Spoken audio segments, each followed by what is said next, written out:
Welcome, everyone. Welcome to those where this may be your first tribal breakfast event that you're attending. Thank you. And for those that are returning, welcome back.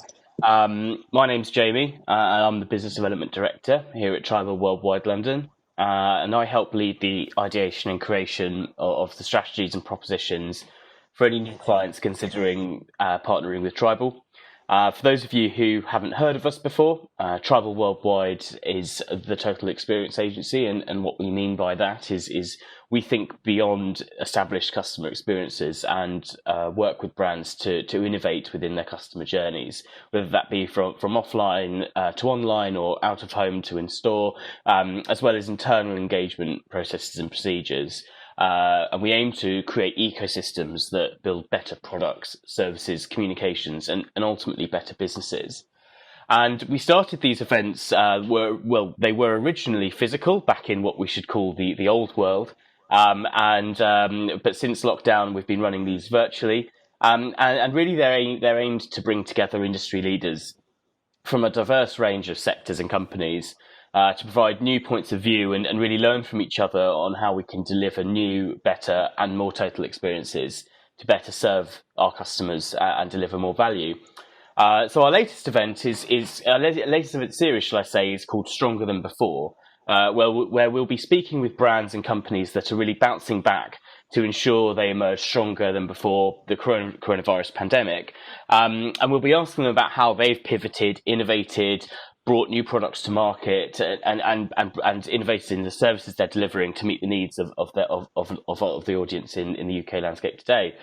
And so this is the second in this series, and today we're going to be discussing what's next for hospitality. And we're really fortunate to be joined by some really senior industry leaders today. So we've got Michael Codd, who's the Digital and Marketing Innovation Lead for Europe at AB-InBev.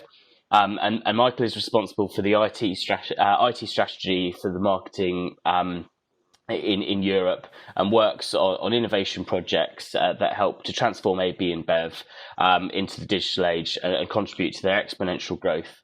And we'll be sharing some of the strategies they've been working on to help the industry. Joining him is Simone. Simone is the founder and CEO of CAPP.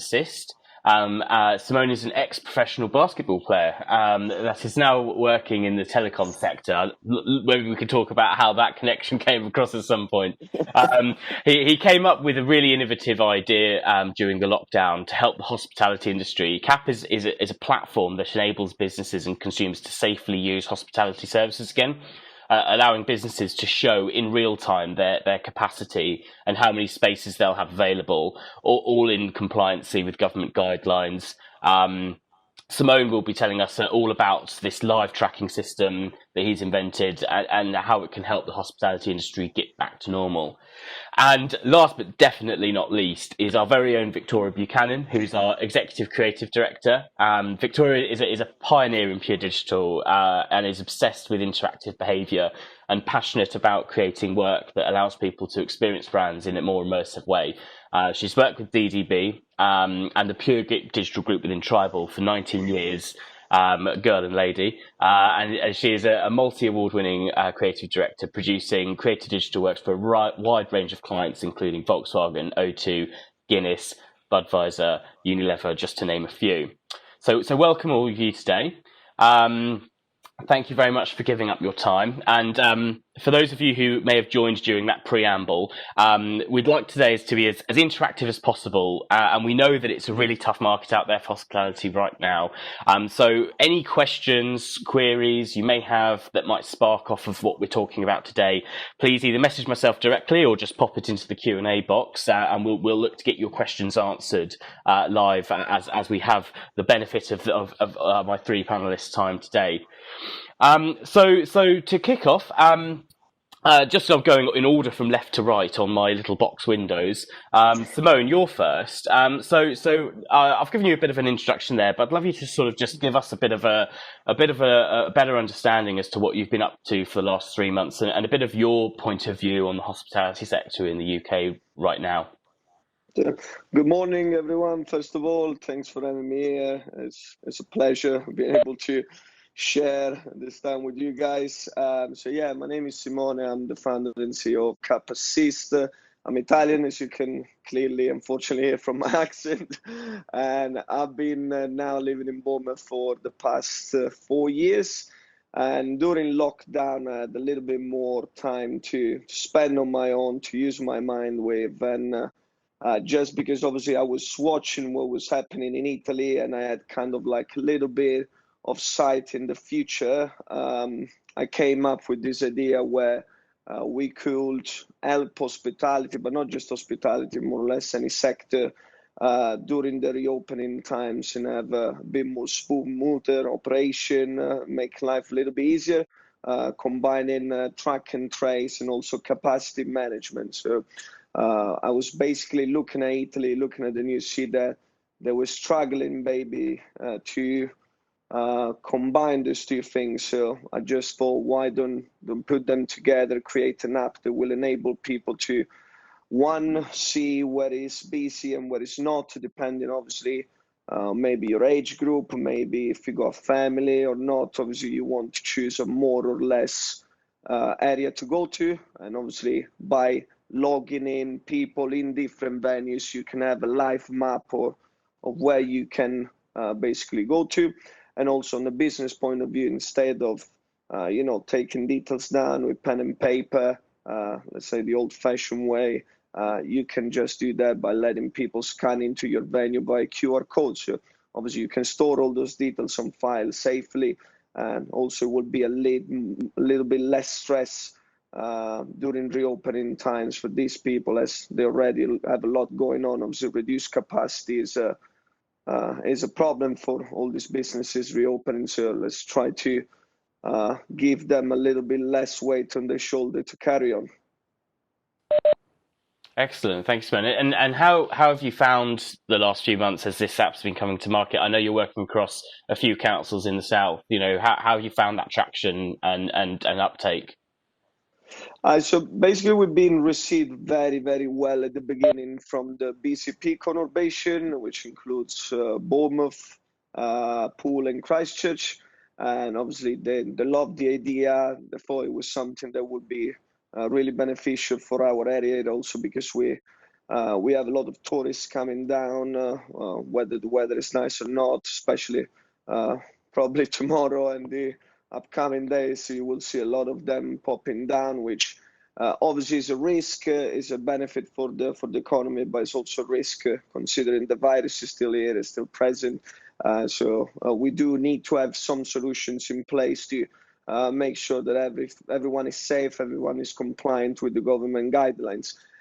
So they loved the idea. They helped us obviously pushing out to the relevant people, relevant business in our conurbation. And then recently we had the Weymouth Council also wanted to jump on board as well, which is great. So we slowly but surely getting there. Unfortunately, it's a bit of a slow process to make people understand why they need to download our app rather than another, which primarily our app is free to begin with for everyone. We're not aiming on making money from customers or from businesses. Our aim is to give people a solution to get back to normality in the safest and easiest way possible. So it's more, I would say, as a collective effort from everyone to avoid a second lockdown, to avoid a second outbreak, because at the end of the day, I didn't enjoy lockdown. I believe not many people did. So it has to be a collective effort. And if I can do something on the side to help everyone, I will certainly do my best to do so. Fantastic, Simone. Thank you very much. We'll come back to that and dig into some more detail shortly. Michael, if I could come over to you, if we could kind of rewind back to March, gosh, I shudder at the thought, but, we'd love to sort of just get a bit of an understanding, as I know you've been up to so much over at AB-InBev and sort of supporting local pubs, etc. So please sort of give us a bit of insight there as to what the last few months have looked like for you. Yeah, cool. Thanks for the invite and good morning, everyone.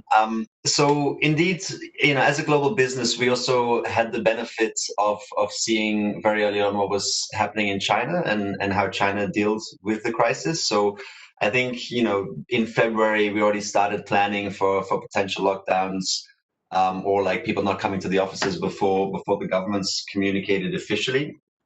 And I think Chinese and our Asian business also had previous experience from SARS breakouts, and so I feel we were pretty well prepared. So our offices in Italy also closed before lockdown started. We basically switched to kind of crisis mode, where very top down. Our CEO cascaded, four main priorities. So one, of course, to keep our people safe. So really encouraging people to work from home and not going out and staying with their families. And then second is to help our local communities, because that's our business, right? Be that the customers, our consumers, or our vendors, providers. And then the third focus was around keeping the business running and making sure our supply chain is not disrupted. So around February, March time, a lot of the production is going towards kegs, right? Because in summer, that's a big part of our volumes. So we had, unfortunately, quite a large stock of keg volume in storage, knowing that's going to struggle. We switched all our production towards what we call the off trade, so supermarket SKUs, being cans and bottles. So trying to not have any disruption in the supply chain, and making sure the breweries are kind of able to operate in a safe way was key focus as well. And then fifth, trying to manage our costs really carefully and wisely. So what we did there is all campaigns stopped. I don't think it makes sense to be pushing out campaigns around beer during this time. So we kind of switched our digital spends and initiatives more towards what we're calling ideas for good. So we were trying to do our part, helping out, switching some of the production to alcohol gel, providing face masks, and also to hospitals in particular, alcohol-free beer we were delivering to all the health workers. So that was a bit, very, very much switched how we were operating. It's been a very busy time, but now this Ideas for Good has moved towards an Ideas for Growth, where we're going to try and make sure our customers are well served now post lockdown and able to get people to enjoy our beers again. Great, fantastic, really interesting. And I know that I'd love to sort of come back and talk more specifically around that sort of Save the Pub campaign that I know you spun up really quickly. We'll circle back to that's really interesting.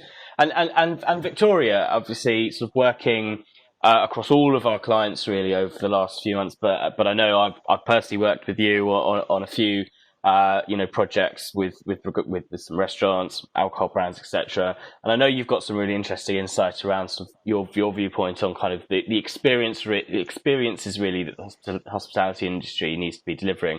So sort of tell us a bit more about your point of view on this industry, where it's going, and really how we as marketing need to support that. Yeah, I suppose what's been really interesting is seeing the brands and businesses that can cope with the change that was forced on us all. And even locally, where I live in West London, it was interesting to see how many businesses quickly jumped onto Deliveroo and quickly shored themselves up, or the businesses that had a good digital e-commerce offering, or a good website structure where they could quickly change to e-commerce, were the ones that seemed to stand tall and strong through the lockdown. I think it was sad. It's sad to see a lot of restaurants and pubs and bars just can't cope with what's happened. They can't move fast enough. They haven't got money to invest. They're really frozen, and I'm not sure all of them will come out of lockdown and survive. We've seen a lot of interest in sort of app development and simple solutions, menus going digital, having in-app ordering systems. I know a lot of the restaurants I've tried in the last week or so have an app solution. And I think if you are agile and you can jump on the technology can save so many businesses and touch points in the hospitality sector. I think The important thing is as well that the customer experience is thought about through all these firefighting solutions. I think some of the initial reactions have just been firefighting, just do this, get it working, get them to buy here, get them to buy there. And now, it's not a temporary situation. This is changing the whole structure and the way hospitality runs as a whole sector. It's really important now to stop and think about these experiences and design them properly and make sure they're enjoyable and they don't feel really cold and make me feel awkward sitting in the middle of a restaurant on my own with nobody near me, no atmosphere. There's so many parts to this problem for the sector to unpack now. It's a huge journey to go on. And Simone, I know that when we were talking about that around kind of that in-dining customer experience, I know you feel really strongly about that as well. And I know you've got a friend in Bournemouth that's got a restaurant that's done a really good job of that, haven't you? I think you can either take this situation as destructive or constructive. So one of my business partners within the app is one of the leaders in the hospitality industry in the Bournemouth area, which is Andy Lennox, and he used to run this Thai brand of Thai restaurants and now moved on to African experience. And what he did was very interesting in terms of taking that situation onto something that he could sell as a business model.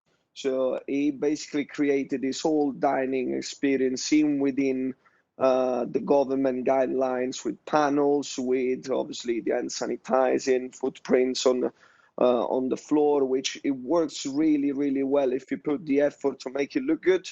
And I guess he's succeeding because he's being creative with that. It's not taking that as a detrimental thing, by taking it as something as, okay, how can we make this work for ourselves? And especially with these restaurants, we're seeing a volume of customers during the Monday, Tuesday, Wednesday government scheme eating out. It's just been increasing gradually over the course of this week. And it's great to see that, there is still scope, there is still some solution there where you can still succeed if you put your mind into that. And I guess it's the best example of it. Yeah, no, absolutely. I mean, a recent McKinsey article suggests that sort of an open table survey indicated that I think it was around sort of 77% of UK consumers strongly believe that these measures are important to help them feel safe when dining. But obviously, we can't let the in-dining experience suffer from in place of making customers feel safe. Absolutely. And Michael, talking kind of about experiences, I want to sort of circle back to that that Save the Pub campaign, that you launched. I personally came across it organically, and it straight away went viral around my WhatsApp groups with my friends. I think it was just a really great experience really early on in sort of connecting back to kind of the local and stuff.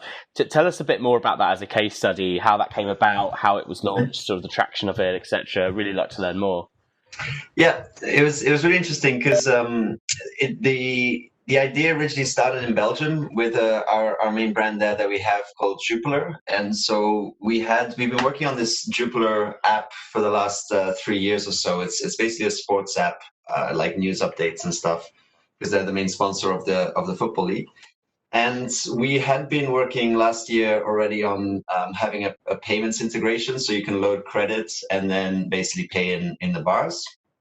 And because we've been doing that work before, we were able to really quickly set up this what we call in Belgium Café Courage, where I think it took 3 days for us to set it up as soon as we realized lockdown happened and we got the idea.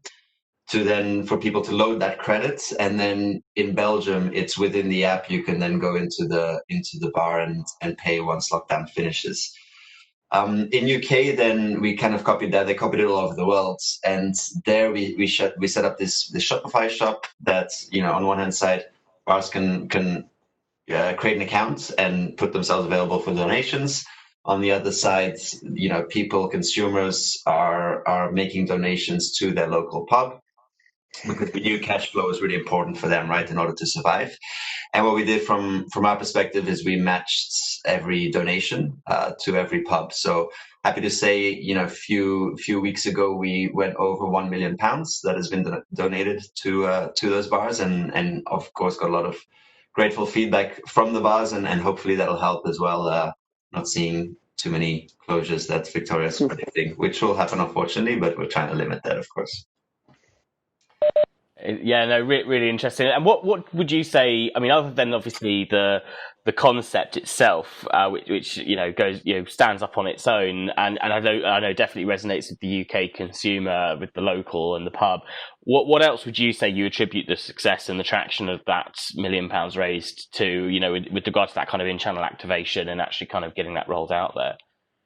Yeah, so I think, and so there was also no media spend behind this campaign at all, right? So it was all organic. I think we used a lot of PR, so we have some good PR agencies that we got a lot of coverage in newspapers, social media as well. Stuff kind of went viral. I think it's almost a no-brainer because it's a good cause, and every campaign that we find where we're really helping a better cause, be that climate, local communities, healthcare, whatever, always resonates super well. I think when you show as a brand or as a company that you're being, let's say, unselfish, and we deliberately didn't put any of our beer brands on there, and when the pubs reopen, people can purchase whatever they want, food, anything. So that I think helps as well with the trust with the consumers, and people when they feel it's not their money being exploited to promote a brand, but really to promote the pub that they care about, then I think people are more willing to open their wallets. Yeah. So we've seen that a little bit with the app as well. We had a couple of PR agencies, we had a couple of marketing agencies, social media agencies that came to us saying, look, we understand what you're trying to do. We all in this together, more or less, basically.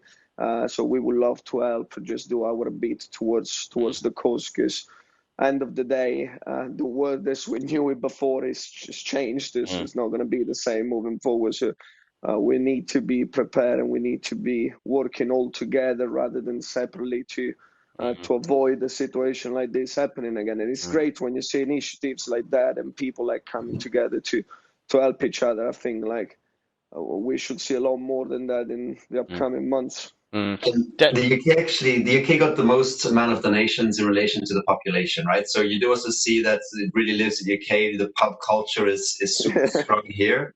And to get like £1 million of, imagine, so £500,000 that we then matched, £500,000 of people just donating to people, right? People trying to keep their business open. It's something that definitely something the English people that go close to their heart. I realized in pretty early stages when I moved there, and it's great. I mean, regardless of what it is, it's just having passion about something that you're willing to help with. It's just great. It's just, and it's something that maybe moving forward you can use as a recollective weapon, let's say, to bring people together again rather than separate. So the more the merrier, I'll say. I've got to say, Simone, having been on a stag do with 10 Italian men, I can say you do give us Brits a run for our money. That's definitely for sure. No, but they're what you've touched on, Michael and Simone, is that sort of that concept of really coming together and really kind of supporting people. And I know, Victoria, as a business, we've really been looking at those opportunities where we can really do the right thing.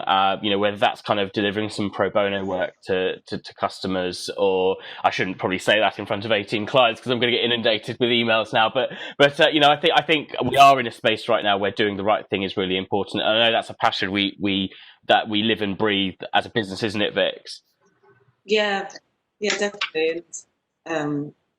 Shared knowledge and shared support, something that can be reskinned or shared amongst a group, or modular sort of approach to things allow us to have building block approaches, so you can very much break things apart and then rebuild them in different ways, and that kind of support foundation can be really useful in quickly moving. I think that's the thing. It's being agile enough to quickly move to find some solutions.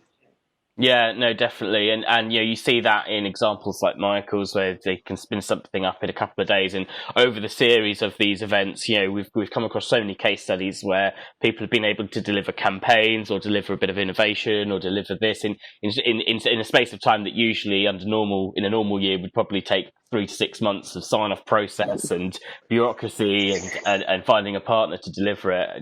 Absolutely.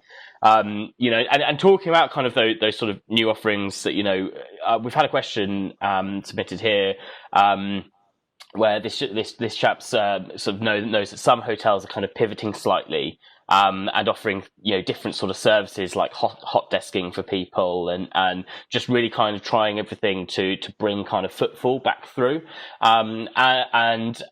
Zoltan was really interested to know if we've seen any other kind of new offerings like that from the hospitality sector in examples of brands that have pivoted.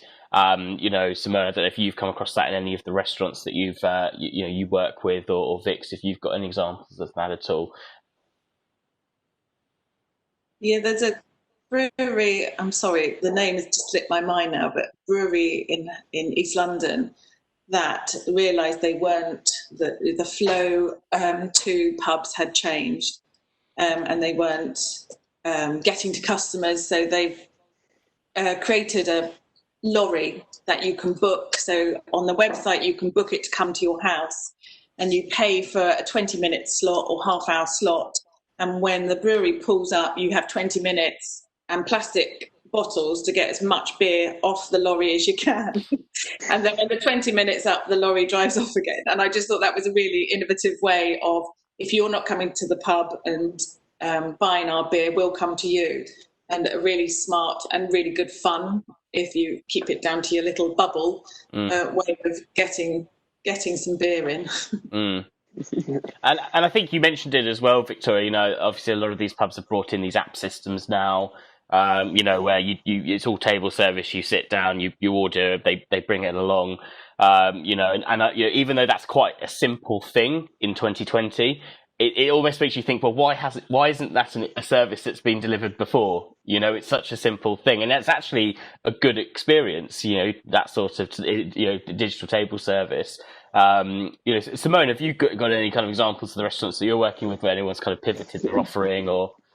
Yeah, we've seen like loads and loads of people trying to develop their own app for their own business, which is not really sustainable for a simple reason, is that me as a consumer, if I have to download an app for every single pub or restaurant or bar that I go to, I need to walk around with 10 phones because I won't have enough space on my phone to keep all these apps together. Where ourselves, we've been fortunate enough to include all these sectors in one, where obviously you can have one app for everything. We're seeing like now, for example, a lot of traction with the care homes and nursing's type of sector and venues, where obviously you have people coming in to visit their parents or their family members, where they want to have that type of peace of mind and saying, okay, these guys are running this operation smoothly. I know exactly how many people are in and out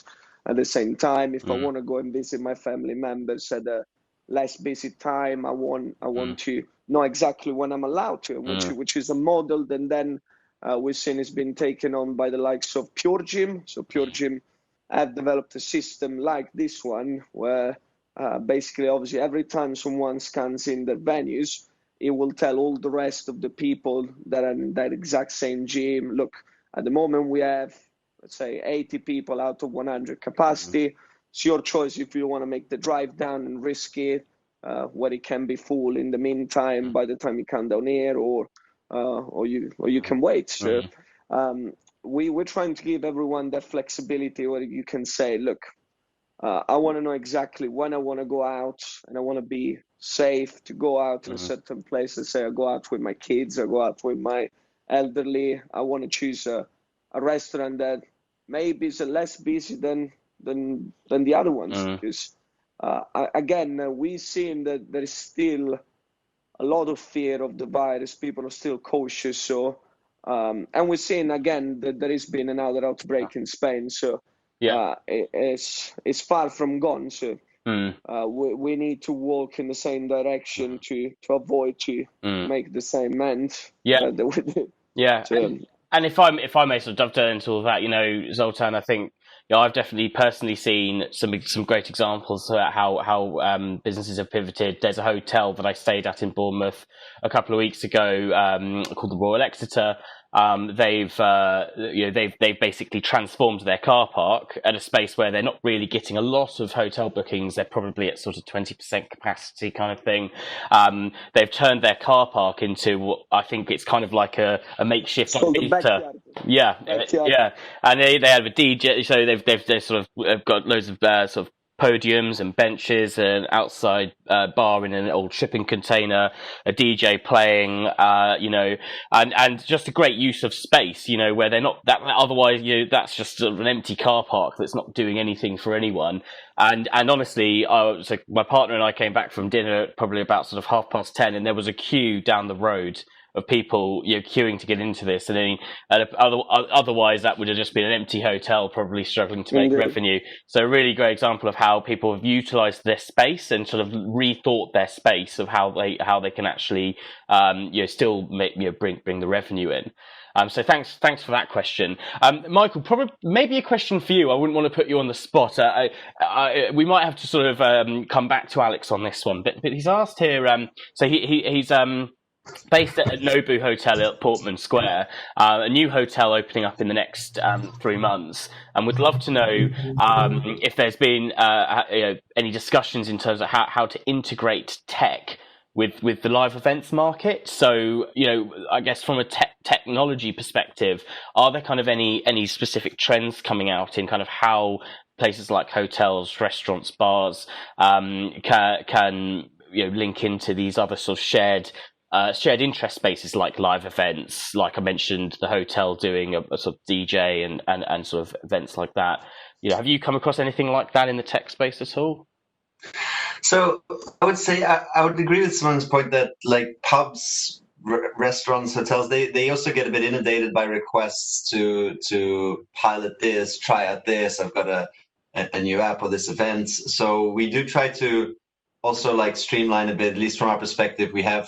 We're working with companies that are providing such tech platforms for the event space as well. But we try to really select a few places to start it out, to pilot, to see what's working, and not to select the same venues for more than one. So yeah, I think there's a lot of applications out there that'll help you with the with running events. I think it's sometimes hard to navigate a bit. Like if you're searching on Google, it's probably not the best way to navigate to see what fits best. But I think there are papers, magazines out there, Tech Insider, these kind of things where usually they give a good review of the top ones and allow you to kind of help make your decision on that. And I guess specifically for events, and let's face it, we've got a backlog of events, right, that we weren't able to have this year that will have to happen at some point. I think from my perspective, it would probably have to be, what is the tech out there that's enabling crowd control for a start? If I can jump on that quickly, Jamie, yes, we have been tasked and requested by some of the events leaders down here to basically include an ID verification type of software in our app, which basically simply for people that are running events, instead of then buy a ticket, let's say from Event Tribe or whatever software you want to use, you can buy directly from our app.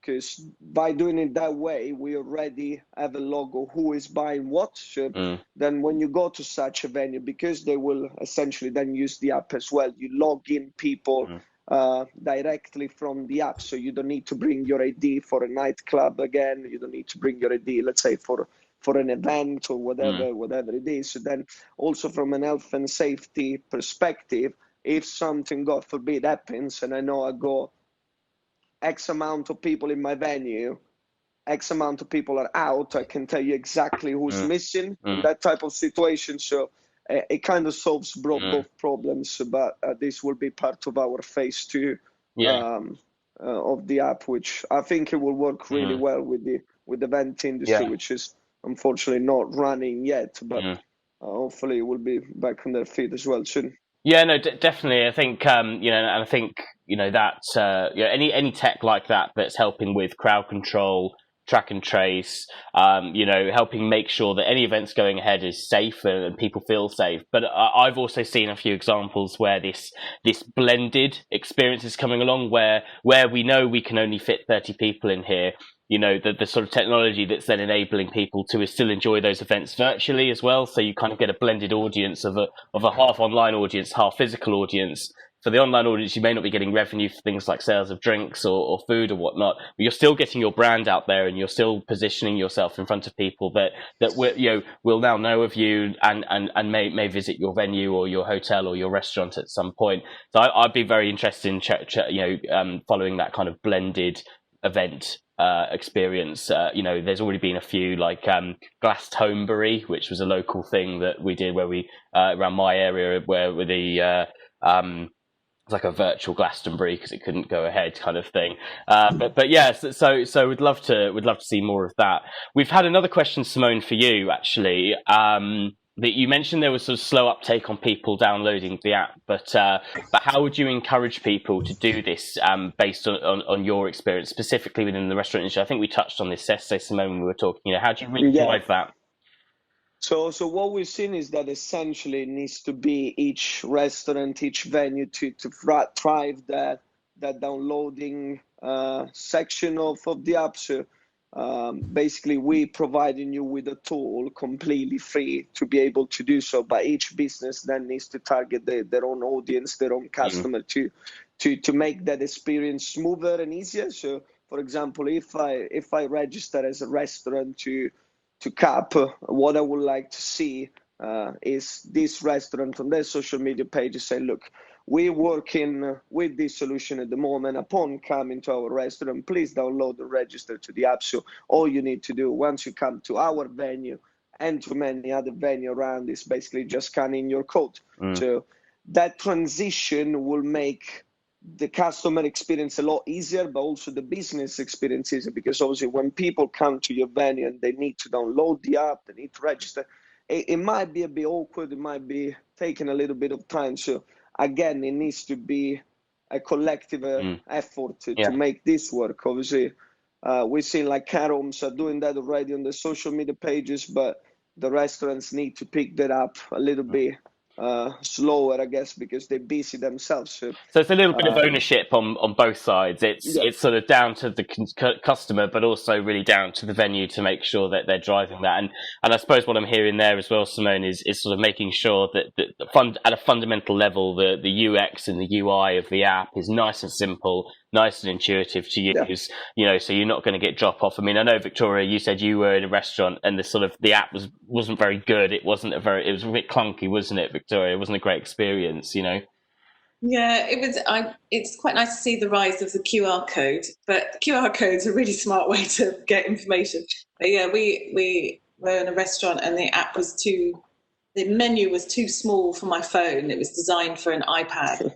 And just someone hadn't thought about it. And if you're competing and letting people access information, you've got to think of mobile first, because that's the smallest screen. I think it's designed for that experience first, and then think bigger after. Yeah, definitely. Well, we did think about the tablet type of situation primarily for the business, I will say, because you don't see many people walking around with a tablet, scanning codes in and out. But as a business perspective, we do add a lot of requests. So people say, look, I have my dongle at the entrance of my on my venue where I take usually people's details. So instead of printing, for example, my QR code to put on my door, I can just show it on my iPad or my tablet or whatever it is. So we had to also move on to that type of software development as well for the business side. But as you said, primarily for customer, it would be a mobile phone type of solution. So the focus will be mainly there. Yeah, and then sorry, there's been a very simple question submitted. What's the name of the app, Simone? It's CAPP Assist, CAPP, and then space, and then Assist. CAPP was already taken, unfortunately, so I had to move on to something else, because the process thought when I had the idea, it was basically during lockdown. I was watching The Last Dance, which is the Michael Jordan documentary many will be familiar with, and then it kind of like stressed me the fact of how hard that guy was working to reach his goals, and then it really stressed me throughout the night, and then made me stay awake, like staring at my ceiling, and then it just flashed in, and then I was like, CAPP, capacity management, capacity app, and then I went to check. I was like, it's already taken, so I had to move down to CAPP Assist. Can I ask Simone a question? Yeah, sure. I'm really fascinated with, I think what's interesting about some like the app you've developed and the other apps that businesses are looking at, there's suddenly a surge on customer data that the hospitality industry probably hasn't had before. And is there, are you seeing insights now, and are you seeing like perhaps future businesses out of the data you're collecting? Absolutely. That has huge potential.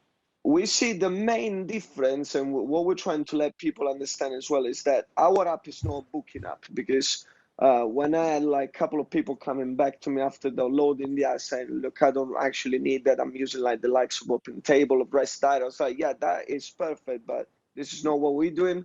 Also because when I do make my reservation from platform like Open Table, Rest Diet, let's say a book table of 6, you will only get my details as the people reserving the table on your side. So that is not sufficient, that is not enough. And the NHS has been complaining more than once on the quality of data and the quantity of data that they're receiving, because to avoid another outbreak, having 1 out of 6 people on one table's details is not going to be enough. You're going to be relying on that single person to let the other 5 know what's going on, which is not sustainable. So what we're seeing is that once you see people starting to understanding why we're doing this, they're more likely to contribute to it, also because, again, it's completely free for everyone. So we're starting to see people, let's say, going for a pub crawl, and you have like groups of 10 and 12, they start to log in each person's details onto the system, and then the pub owner will be like, actually,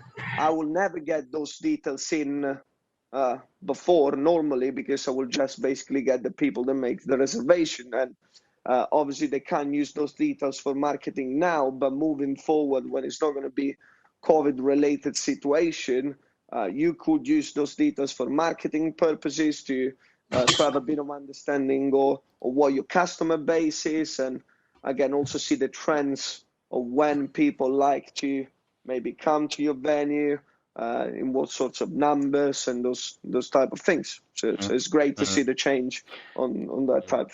And Simone, you're very popular today. A lot of the questions are sort of centered around this app.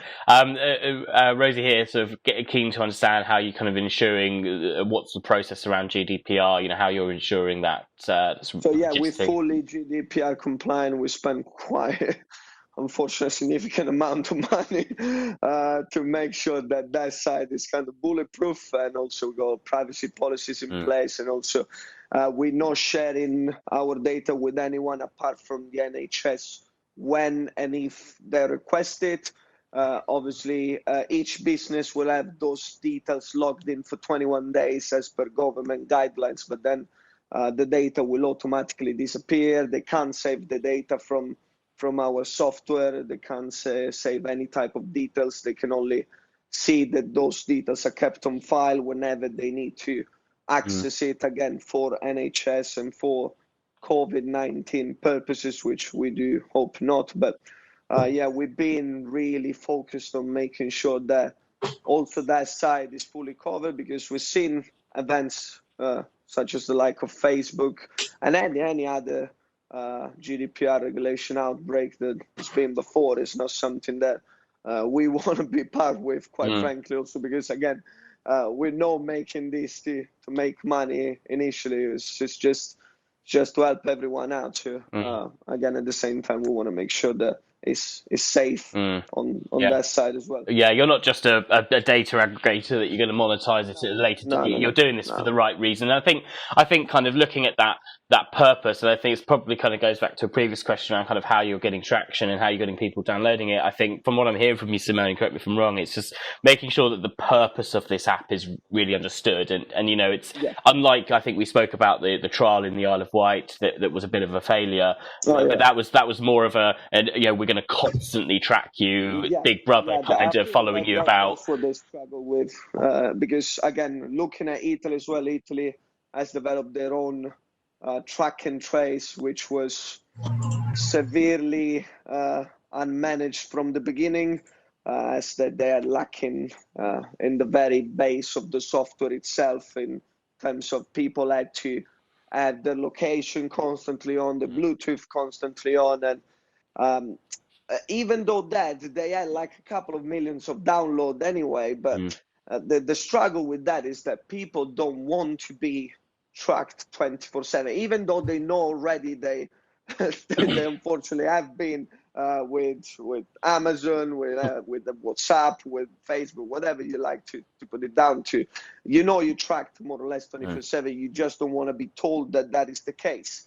And with us, we made it very clear we're not here to track you 24/7. We couldn't like go farther apart from that, because all we want to do is make sure that whenever you go into a venue, for your own safety, we kept a log of it. Also, because if then there happens to be a case that you are related to, you yourself as the prime person involved in this situation, want to know that is actually the case. Instead of taking, we've seen it like, I think it was Monday, there's been an outbreak up north where this pub had 18 people infected into at the same time, and it took them like probably a week to get track and also recognize who's been where and what.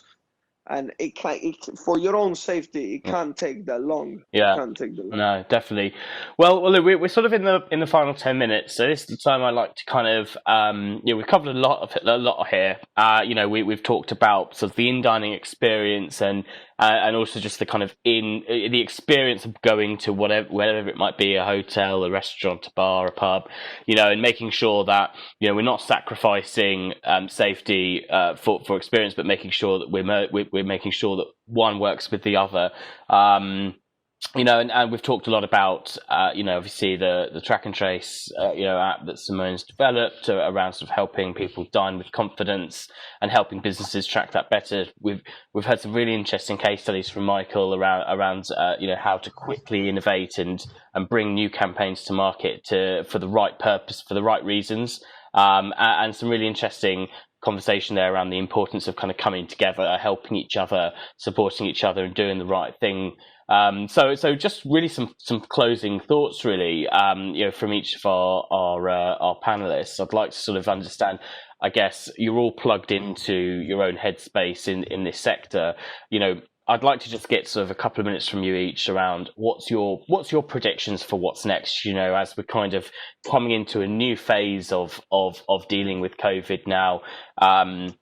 You know, where do you see the market going from your perspective, the lens that you have on the world, and what should we maybe have one eye on as that sort of approaches? Michael, I haven't heard from you for a while. I'll go to you first. Sure. So I guess, I don't think, you know, trade will ever be the same like it was in 2019 again. I think businesses will need to adapt. So I think the rate of digitalization has accelerated massively, and for, you know, any of the most traditional businesses you can imagine, I think things like, you know, digital menus is a must. Having an ability to book online, having, you know, whatever services that or information that you can access physically, you need to be able to access online nowadays, and otherwise I don't think you'll survive. And for the coming years, I guess, businesses need to be adaptable as they are adhering to government regulations.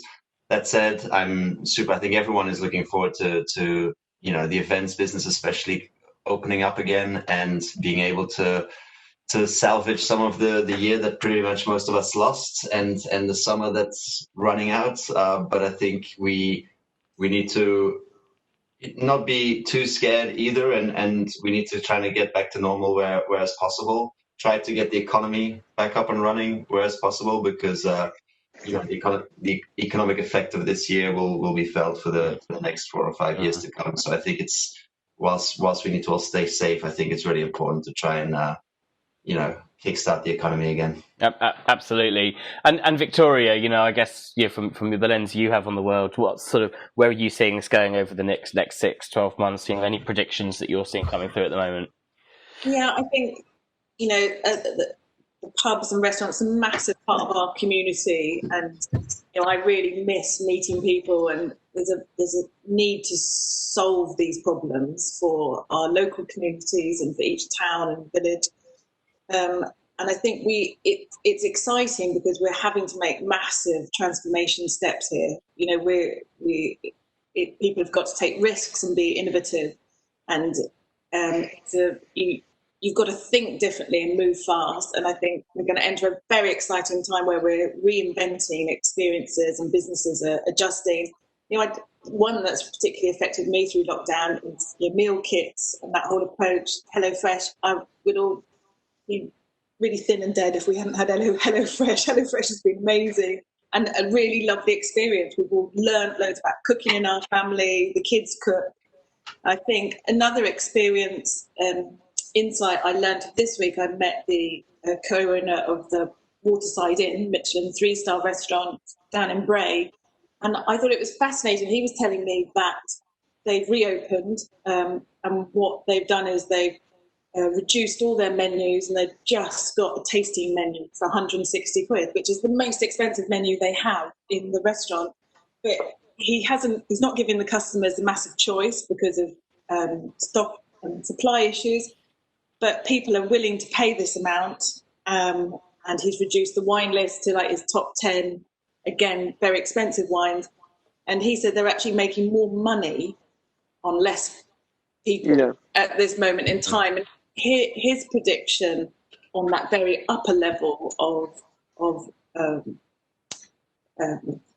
fine dining is that people will go out less often, but when they do go out, they'll go out for a more amazing experience and for a more amazing... You need to propose something new. It's going to be the key factor. I have started another business myself now, which is called The Green Italian, where I'm importing Italian products, organic products, like top of the range, all just vegetarian and vegan stuff, where instead of opening a restaurant and cooking, we will just make hamper boxes and gift boxes, so you can have that authentic Italian experience at home. Just again, because we've seen during COVID, the one thing that hasn't been affected is the online e-commerce experience. You need to be smart. You need to see how the world is changing and walk alongside with it. So, I completely agree with Michael as well, where that there is no time to waste anymore. The economy is already crumbling, so you need to start again, because the next 5-6 years are going to be tough for everyone, and we all in this together once again. So we need to make sure that with that helping each other and starting the economy again. Yeah, definitely. Really interesting there, and Vic's really interesting example there of a restaurateur there that's pivoted, and his thoughts around kind of making more from less customers, and sort of how people will perceive the dining experience going out less, but when they do go out, it's big. I like that. That's really interesting. Just add as well, it doesn't have to be expensive. No. I think you can really use your social channels. Facebook has a brilliant event system and ways of creating communities, and Instagram is a brilliant way of constantly feeding people ideas and recipes and drinks and information, and showing people how to make drinks at home, or getting them excited about new products. You don't have to go and invest in huge tech transformation to start communicating with your customers, clients. There's a lot of stuff you've already got out there which can just be worked a lot harder. Definitely. Well, look, I mean, we're nearly at time, and I think we've covered some really interesting stuff. But we were never going to solve the world in an hour's webinar, right? But I think if anything, I hope it's shown some people that you're not on your own. We're all sort of experiencing the same thing, and it's great to hear businesses, startups, and agencies that are kind of really trying their best to help and support the sector.